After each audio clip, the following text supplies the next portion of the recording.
요한계시록 14장은 요한계시록 전체의 핵심을 이루고 있는 아주 극명하게 대조되는 두 장면을 보여주고 있다라고 말씀을 드렸습니다. 한쪽에는 어린 양이 서 계시고 하늘의 백성들 전체를 상징하는 14만 4천이 시온산에 서서 구원받은 감격을 찬양하는 은혜로운 장면입니다. 장차 우리가 그 자리에 서게 될 것입니다. 다른 한쪽에서는 흰 구름이 있고 그 구름 위에 인자와 같은 이가 손에 예리한 낫을 가지고 앉아 계시는 무서운 장면입니다. 이것이 멀지 않은 때에 이루어지는 모습이기도 합니다. 그리고 지난주에 우리는 짐승으로 상징되는 사탄을 따르는 불신자들에 대한 하나님의 무서운 진노의 심판이 임박했음을 새 천사의 메시지를 통해서 들었습니다. 그런데 첫째 천사가 땅에 거하는 모든 사람들에게 전할 메시지가 영원한 복음이다 라고 했습니다. 우리가 일반적으로 이해하는 복음은 기쁜 소식입니다. 유앙겔리온, 기쁜 소식, 좋은 소식입니다. 그렇지만 6절 이하에서 새 천사가 전하는 진노와 심판의 메시지는 기쁜 소식과는 다소 거리가 있어 보입니다. 그런데 이것이 복음의 이중성이다 라고 했습니다. 다시 말하면 복음은 심판의 우레와 긍휼의 곡조 두 가지가 동시에 포함되어져 있습니다. 심판과 구원이 동시에 포함되어 있는 것, 이것이 복음이라는 것입니다. 그래서 복음을 받아들인 사람에게는 은혜로운 구원이 임하지만 복음을 거부하는 사람에게는 무서운 심판이 임하게 되는데, 이것이 각각 다른 날이 아니라 한 날에 우리 주님께서 오시는 그날 동시에 이루어진다라고 하는 것입니다. 그렇기 때문에 첫째 천사가 전한 복음의 메시지의 목적은 심판에 있는 것이 아니라 하나님을 두려워하며 그에게 영광을 돌리라는 것입니다. 한마디로 말해서 영원한 복음을 받아들여서 앞으로 다가올 무서운 진노의 심판을 피하라는 것입니다. 그 말씀을 전하기 위해서 첫째 천사가 메시지를 전하고 있는 것입니다. 사랑하는 여러분, 멀지 않은 장래에 우리 주님께서 오셔서 세상을 심판하실 것입니다. 그리고 그 심판의 기준은 오로지 예수 그리스도를 구주로 믿고 하나님께만 경배하느냐 그렇지 않느냐에 달려 있습니다. 복음에 어떤 반응을 하느냐에 따라서 우리의 영원한 운명이 결정될 것입니다. 그것이 셋째 천사가 전하는 메시지의 내용이기도 합니다. 그러니까 셋째 천사가 전하는 메시지는 짐승을 상징하는 사탄을 경배하는 자들을 향한 심판의 경고가 정반대의 길을 걸었던 성도들과의 모습을 비교하는 것으로 결론을 짓고 있습니다. 그리고 짐승을 따라서 경배했던 이들의 고통은 어린 양의 성경에 확인되는 현실 속에서 한층 더 가중될 것입니다. 이것이 바로 비교의 고통이다라고 하는 것입니다.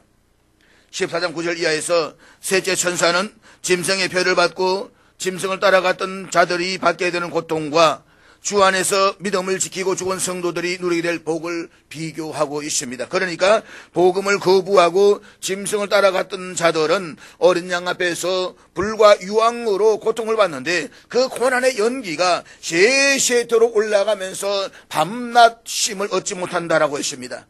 반면에 주 안에서 죽은 믿음의 성도들은 이 땅에서의 힘겨웠던 수고를 거치고 복된 쉼을 얻는다라고 했습니다. 한쪽에서 밤낮 쉼을 얻지 못하는데 한쪽에서 영원히 쉼을 얻는다는 것입니다. 이게 비교의 고통입니다. 누가복음 16장에 보면 부자와 나사로의 이야기가 나옵니다. 부자는 세상에서 최신 유행하는 값비싼 옷을 입고 날마다 호화롭게 즐기면서 자신을 과시하며 살았습니다. 반면에 나사로는 온몸의 종기투성이로 부자의 식탁에서 떨어지는 부스러기로 끼니를 때우는 것이 인생의 소원일 정도로 처절하게 가난하게 살았습니다. 그런데 두 사람이 비슷한 시기에 죽었는데 나사로는 천사들에 이끌려서 천국에 들어가서 아브라함의 품에 안겼습니다. 반면에 세상에서 호의호식을 하면서 자신을 과시했던 부자는 지옥에 떨어졌습니다. 그런데 지옥에서 고통을 받던 부자가 눈을 들어보니까 천국에서 아브라함 품에 안겨있는 나사로를 보게 되었다는 것입니다. 사랑하는 여러분, 부자가 지옥에서 고통을 당하는 것도 물론 고통입니다. 그렇지만 부자가 지옥에서 고통을 당하는 더 큰 고통은 천국에서 편안히 쉬고 있는 나사로를 바라보는 것입니다. 이것이 바로 비교의 고통입니다. 그렇습니다. 지옥이 비참한 이유는 지옥 자체의 고통도 고통이지만 지옥에서 천국을 바라보는 고통이 있기 때문일 것입니다. 그런 점에서 셋째 천사의 메시지는 짐승을 경배하는 자들이 당하는 고통을 성도들이 누리는 모습과 비교하면서 장차 이 무서운 진노의 심판이 오기 전에 회개하고 돌아와서 하나님을 두려워하며 그에게 영광을 돌리라는 것입니다. 사랑하는 여러분, 우리가 살아가면서 항상 기억해야 하는 것은 인생은 잠깐이지만 그 후에는 영원이 있다는 것입니다. 영원이라는 세계가 기다리고 있다는 것은 모든 인생들이 피할 수 없는 분명한 사실입니다. 그래서 우리가 예수를 잘 믿어야만 합니다. 바르게 믿어야만 하는 것입니다. 하나님께서 말씀을 주실 때에 듣기 좋은 말씀만 주시지는 않습니다. 진짜 좋은 의사는 환자가 아파도 수술을 합니다. 진짜 좋은 의사이면 선약도 먹이는 것입니다. 하나님은 사람들이 듣기에 좋은 말씀만 하시는 아부하시는 분이 아니십니다. 사실을 사실 그대로 말씀하시는 분이십니다. 그렇기 때문에 우리가 하나님의 말씀을 듣다가 때로는 마음에 찔림이 오고 또 거룩한 듣기가 부담스러울 때이라도 마음을 완악하게 하지 말고 그 말씀 앞에 자신을 내려놓고 순종할 수 있기를 바랍니다. 여호와여 말씀하시옵소서 종이 듣겠나이다. 이것이 우리가 가져야 할 바른 신앙의 자세인 것입니다. 그러면 여러분도 살고 가정도 사는 것입니다. 우리가 14장 살펴보는 가운데 계속해서 강조하시는 말씀은 심판입니다. 앞으로 하나님의 주님하신 심판이 온다는 것입니다.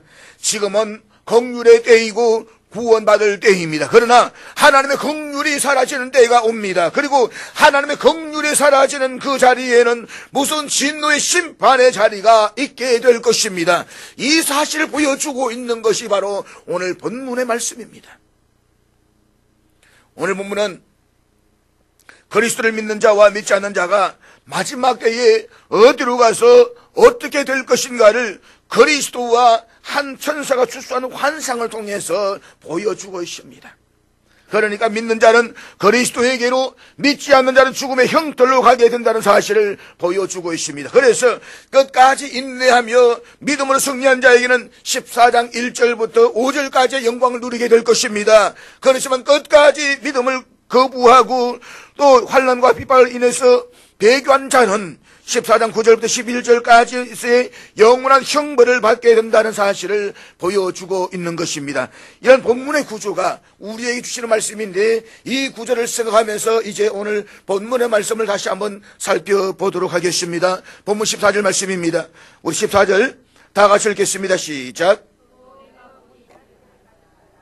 자, 요한이 환상을 보았는데 인자와 같은 이가 앉아 계시는데 그 머리에 검열유관이 있고 손에는 예리한 낫을 가졌더라고 했습니다. 여기에서 인자와 같은 이가 누구인가? 우리가 요한계시록을 볼 때는 언제나 요한계시록 그 자체를 가지고 해석을 해야 된다고 말씀을 드렸습니다. 그랬을 때 우리가 1장을 보게 되면 인자와 같은 이가 누구인가에 대해서 분명하게 말씀을 하고 있는데 1장 13절 말씀 1장 13절 말씀 언제야? 1장 13절 우리 같이 읽도록 하겠습니다. 같이 읽습니다. 시작. 촛대 사이에 인자 같은 이가 발에 걸리는 옷을 입고 가슴에 검띠를 띠고. 그리고 14장에서 인자와 같은 이는 요한계시록의 주인공이신 예수 그리스도를 가리킨다는 것입니다. 그리고 우리가 주목할 것은 인자와 같은 예수님께서 손에 예리한 낫을 가졌다는 사실입니다. 낫은 우리가 잘 알고 있던 것이 무엇인가를 베는 데에 사용을 합니다. 열매든 아니든 간에 땅에서 자란 것이 있으면 그것을 베는 것입니다. 그리고 본문에서 언급되고 있는 낫의 용도는 추수와 연관된 것이라고 할 수가 있습니다. 결국 14절에서 인자와 같은 이가 손에 예일한 낫을 가졌다라고 하는 것은 심판의 때가 매우 임박했음을 상징적으로 보여주고 있는 것입니다. 그렇습니다. 주님의 손에는 지금 예리한 낫이 들려져 있습니다. 다시 말해서 심판의 때가 임박했다는 것입니다. 그런데 이런 이야기를 들으면 어떤 사람들은 이렇게 비아냥거리는지도 모르겠습니다. 아니, 이 말씀이 AD 95년경에서 이어졌고 지금은 2018년인데 주님이 낫을 든 지가 너무 오랜 시간이 지나지 않았느냐? 그러나 주님께는 천년이 하루 같고 하루가 천년 같다라고 했습니다. 우리에게는 2000년이라는 긴 시간이 지났지만 주님께는 결코 긴 시간이 아닐 수도 있습니다. 그리고 우리에게 너무도 짧은 시간이지만 주님께는 긴 시간처럼 여겨질 수도 있습니다. 그러니까 우리의 시간 계산과 주님의 시간 계산이 다르다는 것을 알아야만 합니다. 그리고 분명한 사실은 예수님께서 그 손에 예리한 낫을 가졌다는 것입니다. 다시 말해서 추수의 때가 가까워졌다는 사실입니다. 하나님께서 요한의 환상을 통해서 말씀하고자 하시는 것은 추수의 심판의 때가 임박했다는 사실입니다. 그런데 우리는 어떻습니까? 주님의 손에 예리한 낫이 들려져 있다는 사실을 믿으면서 그것에 촉각을 세우고 있습니까? 보십시오. 세상 법정에서 최종 판결이 있는 전날만 해도 우리는 바짝 긴장을 합니다. 그리고 최종 판결이 무엇일까에 대해서라도 너무나도 궁금해할 것입니다. 하물며 우리가 영생과 영벌을 결정하는 하나님의 최후의 심판이 임박했음에도 불구하고 아무렇지도 않게 그저 무덤덤하게 반응을 보인다라고 한다면 두 가지로밖에 이야기할 수 없습니다. 그것은 최후의 심판이 있음을 심각하게 잊어버리고 있든지 아니면 최후의 심판을 믿지 않든지 말입니다. 사랑하는 여러분, 우리가 본문의 말씀을 정말로 믿는다라고 한다면 우리는 결국 신앙을 긴장을 늦출 수가 없습니다. 언제 주님이 오시는지 모르는데 어떻게 우리가 하루하루를 허투루 보낼 수가 있겠습니까? 어떻게 우리가 세상과 타협함으로써 우리의 신앙이 변질되는 것을 가만히 볼 수가 있겠습니까? 정말로 최후의 심판을 믿는다라고 한다면 그렇게 살지는 않을 것입니다. 잊지 마십시오. 지금 주님의 손에 예리한 낫이 들려져 있다는 사실을 말입니다. 그리고 언제 주님이 오시는지는 모릅니다. 그러나 분명한 것은 곧 오실 것입니다.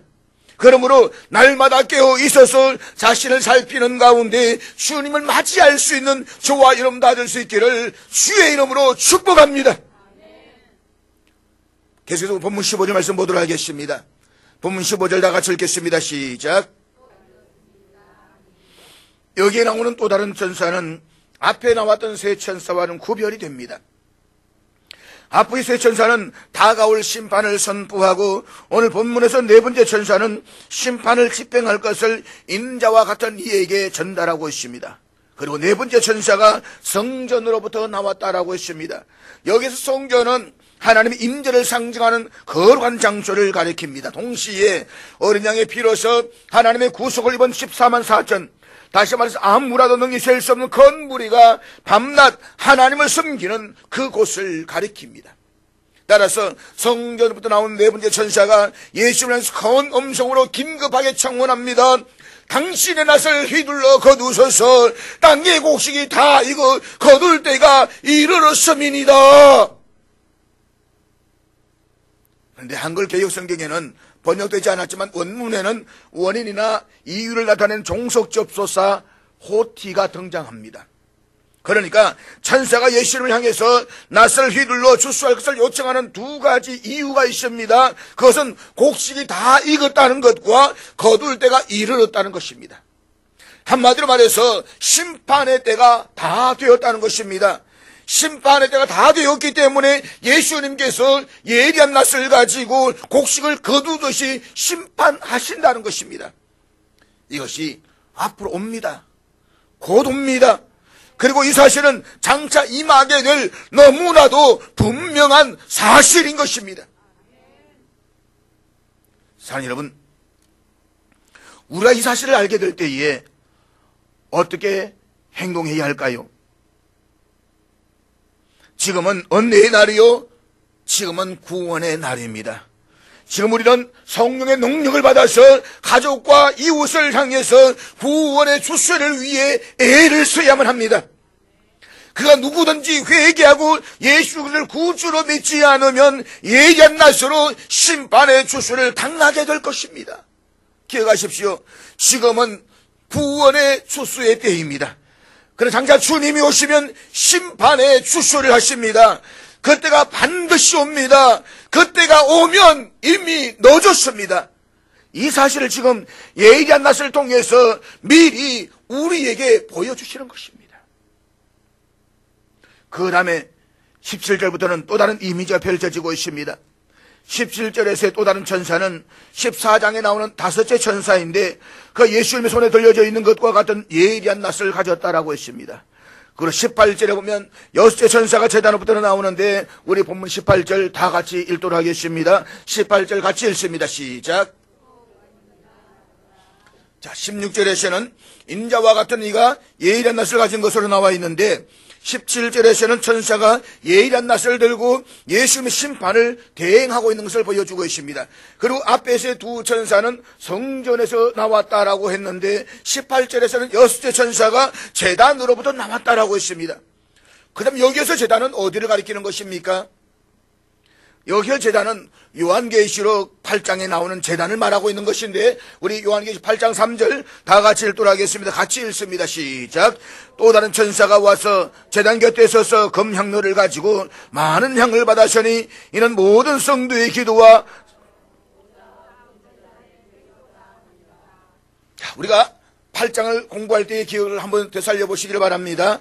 금제단에 성도의 기도가 향이 되어서 올라갑니다. 성도들이 드리는 기도인 것입니다. 성도들이 땅에서 드리는 기도가 위로 올라가서 향제단에 쌓이게 됩니다. 그것이 때가 되면 천사가 제단의 불을 담아다가 하늘에서 땅에 쏟아버린다는 것입니다. 그랬을 때에 하나님의 진노의 상징으로 우레와 음성과 번개와 지진이 났다라고 했습니다. 성도의 간절한 기도, 하나님 이 땅에 하나님의 나라를 세워주시옵소서, 그의 나라와 그의 의를 이루게 하여 주시옵소서. 간절한 기도가 향이 되어서 하나님께로 올라갑니다. 그것이 향제단에 쌓여지게 됩니다. 그것이 때가 되었을 때에 땅에 쏟아버립니다. 이처럼 오늘 본문의 천사도 제단의 불을 하나님의 진노의 상징으로 땅에 쏟았을 것입니다. 그래서 보면 18절에서 불을 다스리는 다른 천사가 제단으로부터 나와 예리한 낯을 가진 자를 향하여서 라고 말합니다. 지금 심판이 떨어지고 있는 것입니다. 큰 음성으로 불러 이르되 내 예리한 낯을 휘둘러 땅에 포도송이를 거두라. 그 포도가 익었느니라. 16절에서는 곡식을 거두는데 여기에서는 예리한 낯을 가지고 포도송이를 거두는 것으로 나타나고 있습니다. 그래서 전부가 상징입니다. 낫도 심판이고 포도송이를 거두어서 짓밟는 것도 심판입니다. 그리고 포도송이는 하나님을 대적하고 짐승을 경배하며 세상의 온갖 죄악에 담력하면서 하나님의 말씀을 지키고 증거하는 성도들을 박해했던 자들을 이야기합니다. 뿐만 아니라 포도가 익었다라고 하는 것은 그들의 죄가 하늘에 닿아서 더 이상 하나님께서 그냥 두고 보실 수가 없을 정도로 되었다라고 하는 심판의 때가 꽉 찼다는 것을 상징하는 표현인 것입니다. 그만큼 하나님의 심판의 때가 가까웠다는 것을 보여주고 있습니다. 사랑하는 여러분, 포도가 익으면 거둡니다. 마찬가지로 죄가 만연하면 하나님께서 그 죄를 그냥 두지 아니하십니다. 마치 노아의 때에 죄가 세상에 관영함으로 하나님의 심판이 이루어진 것처럼 그렇게 심판하실 것입니다. 그러므로 이 땅에서 죄가 독버섯처럼 퍼져들듯이 세상 곳곳에 퍼지는 것을 바라보면서 우리는 하나님의 심판의 때가 임박했음을 인지해야만 합니다. 세상이 완악해지고 세상이 타락해지고 세상이 자꾸만 하나님 멀어져 가게 될 때에 하나님의 심판은 그만큼 더 가까워지고 있다는 것을 우리가 알아야 되는 것입니다. 하나님의 때가 임박했음을 인지하면서 산다라고 하는 것은 그만큼 경건함과 두려움으로 하나님 앞에 바로 산다는 의미이기도 한 것입니다. 그래서 이 타락의 시대에, 이 오염의 시대에 우리는 바로 살아야만 합니다. 제대로 믿어야 되는 것입니다. 신앙생활 잘 하십시오. 죽도록 충성하십시오. 하나님이 기뻐하시는 그 삶을 살아가십시오. 오늘 보면 19절 20절은 최후의 심판의 모습을 보여주고 있는데, 우리 보면 19절 20절 말씀 다 같이 읽도록 하겠습니다. 같이 읽습니다. 시작. 고대 이스라엘 포도주털은 단단한 반석을 쪼아서 만든 것인데, 위털에서 포도를 밟는 자들이 밟으면 붉은 포도즙이 아래털로 흘러서 내리게 되어져 있습니다. 그리고 그것을 아래털에서 포도주를 모아서 다른 곳으로 옮기게 되어 있다는 것입니다. 결국 오늘 본문의 말씀은 진노의 큰 포도주털에 던져진 포도성이가 맡게 될 최후의 심판에 대한 언급인 것입니다. 그러니까 포도를 밟는 자들의 옷과 발, 그리고 붉은 포도즙 등이 다 하나님의 진노를 뚜렷하게 보여주고 있는 상징인 것입니다. 그런데 본문에서는 포도주털을 밟는 자가 누구인지에 대해서 분명하게 말씀하고 있지는 않습니다. 그렇지만 이와 병행을 이루면서 예수님의 종말론적 심판을 묘사하고 있는 요한계시록 19장 15절 16절에 보면 포도주털을 밟는 자가 누구인가에 대해서 분명하게 언급을 하고 있습니다. 요한계시록 19장 15절 16절 우리 다 같이 읽도록 하겠습니다. 같이 읽습니다. 시작. 그러니까 만왕의 왕이요 만주의 주이신 예수 그리스도께서 장차 심판의 날에 하나님의 진노의 포도주털을 밟는다는 것입니다. 그런데 포도주털이 있는 곳, 다시 말해서 이 땅에서 짐승을 따르며 하나님 믿지 않았던 자들의 영벌을 당하는 장소가 어디인가를 주목해서 보시길 바랍니다. 성 밖에서 겉털이 밟히니, 사랑 여러분, 일반적으로 포도주털이야 아무 데서나 밟아도 상관이 없습니다. 그런데 불신자들의 최후의 심판을 이야기하는 포도주털은 성 밖에서 밟힌다라고 했습니다. 그렇다면 여기서 말하는 성은 어떤 성을 말하는 것이겠습니까? 이 성은 하나님께서 구원받은 성도들과 함께 거하시는 새 예루살렘을 가리킵니다. 요한계시록 21장에 보면 장차 우리 주님께 재림하셔서 심판하시는 날 어린 양의 피로서 구원받은 자들은 새 예루살렘 성 안으로 들어갈 것입니다. 반면에 불신자들은 하나님의 도성인 새 예루살렘에 들어가지 못하고 성 밖에서 영벌에 처해지게 될 것입니다. 그러니까 성 밖은 어린 양의 생명책에 기록된 성 안에 있는 성도들과는 구별되는 불신자의 심판을 받는 장소를 의미하고 있는 것입니다. 그래서 사랑하는 여러분, 우리 주님께서 이 땅에 계실 때에 십자가에 못 박히신 곳이 바로 성 밖이었습니다. 그러나 주님께서는 부활하셔서 하늘로 승천하셔서 하나님 보좌 우편에 앉아 계십니다. 그렇지만 불신자들은 성 밖에서 장차 영원한 형벌에 처해지게 될 것입니다. 믿음의 성도들은 이 세상을 살면서 참으로 많은 수치를 당하게 됩니다. 마치 십자가를 진 주님과 같은 수치를 당할 때가 있습니다. 모욕을 당하고 오해를 받고 부당한 대우를 받으며 때로는 손해를 보기도 합니다. 심지어 순교를 각오해야 할 때도 있습니다. 그럼에도 불구하고 우리는 끝까지 내 몫에 대인 십자가를 지고 주님만을 따라가야만 합니다. 그러면 장차 새 예루살렘에서 주님과 함께 영생 복락을 누리며 살게 될 것입니다. 하나님 앞에서 영광을 누리며 살게 될 것입니다. 성 안에서 말입니다. 그러나 주님을 향한 믿음을 거부하고 하나님을 멀리했던 불신자들은 비록 세상에서는 기득권을 가지고 풍족하게 살고 좀 폼나게 사는 것 같지만 결국에는 성 밖에서 영벌을 받게 될 것입니다.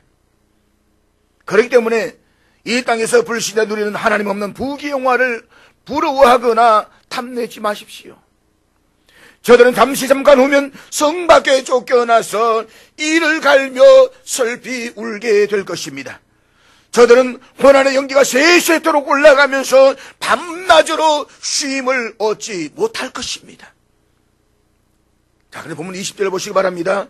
성 밖에서 포도를 던지니까 그 털이 밟히는데 털에서 피가 나서 말굴레까지 닿았고 그것이 1600서다디온에 퍼졌더라라고 했습니다. 여기서 한 서다 띄오는 200m입니다. 그러니까 10서다 띄온이면 2km가 됩니다. 그러면 1600서다 띄온은 320km가 됩니다. 320km는 서울에서 대구까지의 거리입니다.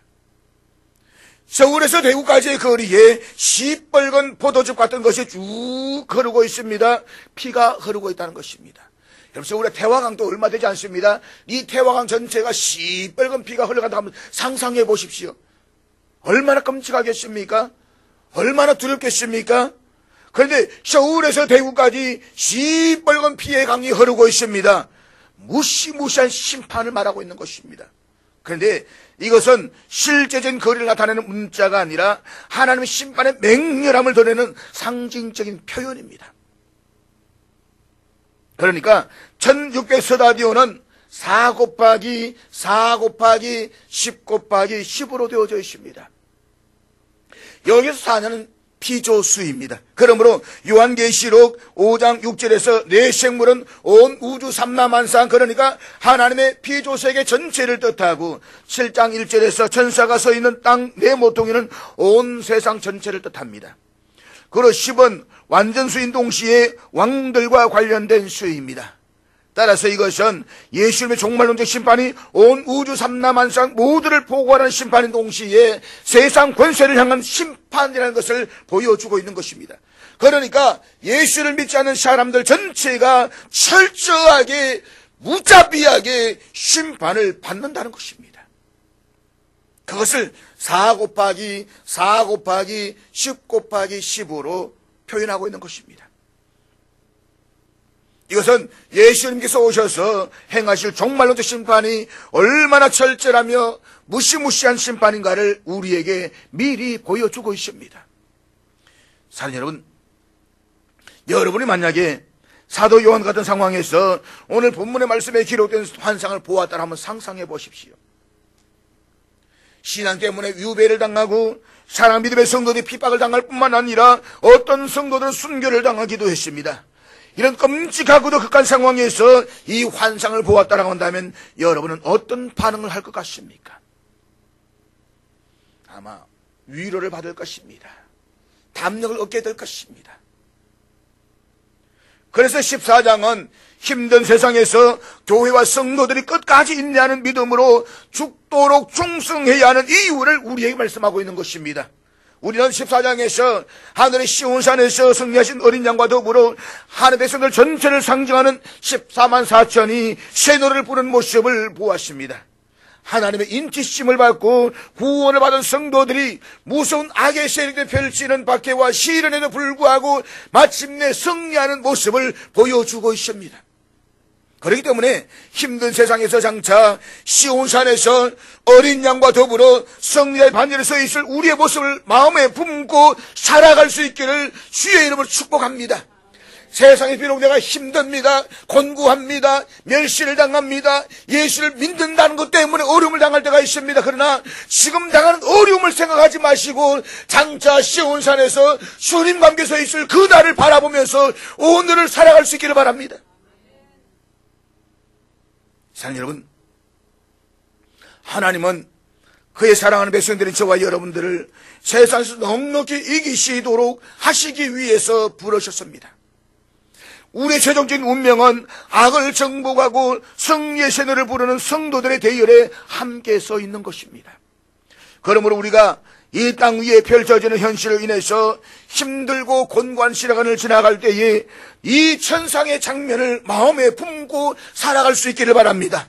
그리고 우리는 반드시 이 길을 살아내는 확신을 가지고 믿음 가운데 살아갈 수 있기를 주의 이름으로 축복합니다. 지금은 구원의 날입니다. 그렇지만 장차 멀지 않은 데에 구원받을 기회가 끝나고 무서운 심판이 옵니다. 그래서 예수를 믿지 않고 죽는 자들이 안타깝고 불쌍한 것입니다. 우리는 저들의 죽음과 장차 임하게 될 심판을 놓고 정말 마음 아파해야만 합니다. 여러분과 저는 예수를 믿기 때문에 앞으로 새 예루살렘이 완성될 때에 그곳에서 세세 무궁토록 하나님을 섬기면서 행복한 삶을 살아가게 될 것입니다. 그러나 예수를 믿지 않는 내 사랑하는 형제와 이웃들은 전부 성 밖으로 쫓겨나서 포도주 틀에 밟히게 되는데, 그 틀에서 나오는 포도즙이 피처럼 되어서 320km나 강이 되어서 흘러갑니다. 무시무시한 심판입니다. 이것을 믿는다면 사람들이 빨리 주님께로 돌아올 것입니다. 여러분, 제가 정말 이 말씀을 믿는다라고 한다면 복음을 전하는 일에 시급성을 느껴야만 합니다. 생각해 보십시오. 이 말씀이 하나님의 말씀이고 우리가 정말 이 말씀을 믿는다라고 한다면 복음을 전하는 일에 시급성을 느끼지 않을 수가 없을 것입니다. 한시라도 빨리 복음을 전해서 한 영혼이라도 예수를 믿게 해야만 할 것입니다. 구세군 사령관 윌리엄 보스에 던졌던 불신자의 야유가 있습니다. 믿지 않는 사람이 윌리엄 보스에게 이렇게 조롱하면서 야유를 던졌습니다.